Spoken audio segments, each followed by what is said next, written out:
कि तू न चलेगा तो चल देंगी राहें, तुझे चलना होगा। जमाना और समय और विश्व जो आज के दौर में जिस तेज गति से दौड़ रहा है, निश्चित रूप से हम उसमें अभी बहुत ही पीछे हैं। परिकल्पना से मैं अपनी बात प्रारंभ करता हूं कि ऐसा सोचिए कि आपका शरीर मर रहा है। ऐसा मन में ख्वाब देखिए कि आपका ये शरीर मृत्यु को प्राप्त हो रहा है और आप अपने इस शरीर को मरते हुए देख रहे हैं। आप खड़े हैं सामने और आपका शरीर ये मर रहा है। आप देख रहे हैं कि आपके शरीर को अंतिम संस्कार के लिए शमशान घाट ले जाया जा रहा है। आप अपने शरीर को जलते हुए देख रहे हैं, शरीर आपका जल रहा है। आप ये भी देख पा रहे हैं कि आपके परिजन रो बिलख रहे हैं और फिर आप सामने खड़ा होकर मुस्कुरा रहे हैं। ये परिकल्पना निकट भविष्य में सत्य होने वाली है। आप जो अभी वर्तमान रोबोट देख रहे हैं, यह रोबोट अभी क्लासिकल कंप्यूटर, क्लासिकल फिजिक्स पर बेस्ड है, जिसको आप यह सोचकर केवल संतुष्ट हो जाते हैं कि यह कंप्यूटर हमारे दिए गए कमांड पर, हमारे दिए गए एप्स पर ही काम करता है। जितना हम इससे बताते हैं उतना ही काम करता है। इसके अंदर कॉन्शियसनेस, जिसको आप चेतना या आत्मा कहते हैं, वो नहीं है। यह खुश सोच के केवल आदमी खुश हो जा रहा है।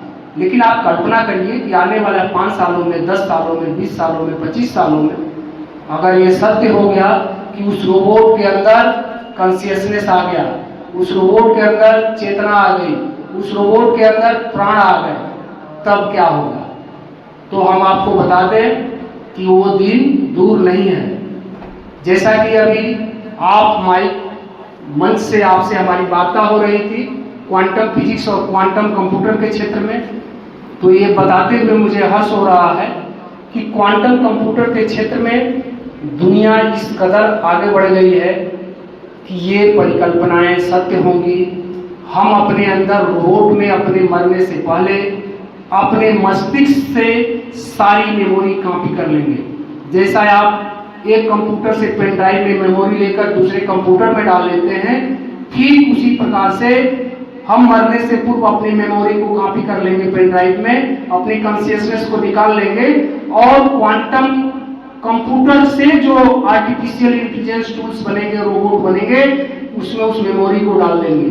अगर सपोज करिए मेरी उम्र मरते समय 75 साल की है, तो 75 सालों तक जितनी मेमोरी हमारे मस्तिष्क में है हम अपने एक रिपोर्ट में डाल लेंगे। रिमोट हमारा हमको देख रहा है, मेरा शरीर वृद्ध हो गया है, मेरा शरीर बीमारियों से ग्रसित हो रहा है, मेरा शरीर मर रहा है, मैं मरते हुए देखूंगा अपने शरीर को और मैं जिंदा रहूंगा रोबोट में। तो ये पॉसिबिलिटी साइंस की है, ये पॉसिबिलिटी संभव है। तो आप सोचिए फिर साइबर क्राइम का क्या स्थिति होने वाला है। साइबर क्राइम की ऊंचाई को जाने वाला है और ये क्वांटम कंप्यूटर की वजह से हो रहा है।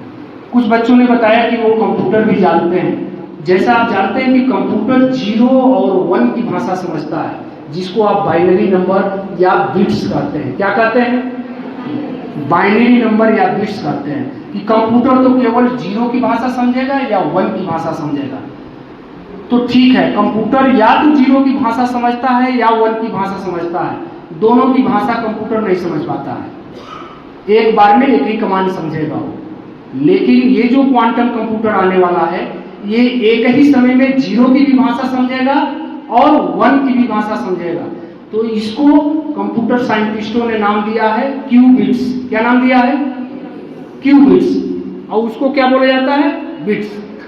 0-1 की भाषा, बिट्स की भाषा। और या तो 0 समझेगा या 1 समझता है कंप्यूटर। अब जब दोनों समझने लगेगा तो उसको बोला जाता है क्यूबिट्स। अब ये पॉसिबल कैसे है? आप कहेंगे पॉसिबल कैसे है? तो आपने अगर पढ़ा होगा कि 2022 में फिजिक्स के क्षेत्र में जो नोबेल प्राइज मिला, एक ऑस्ट्रिया एक देश है, ऑस्ट्रेलिया नहीं ऑस्ट्रिया, एक अमेरिका और एक फ्रांस, तीनों के साइंटिस्टों ने इस चीज का खोज किया कि इलेक्ट्रॉन एक समय में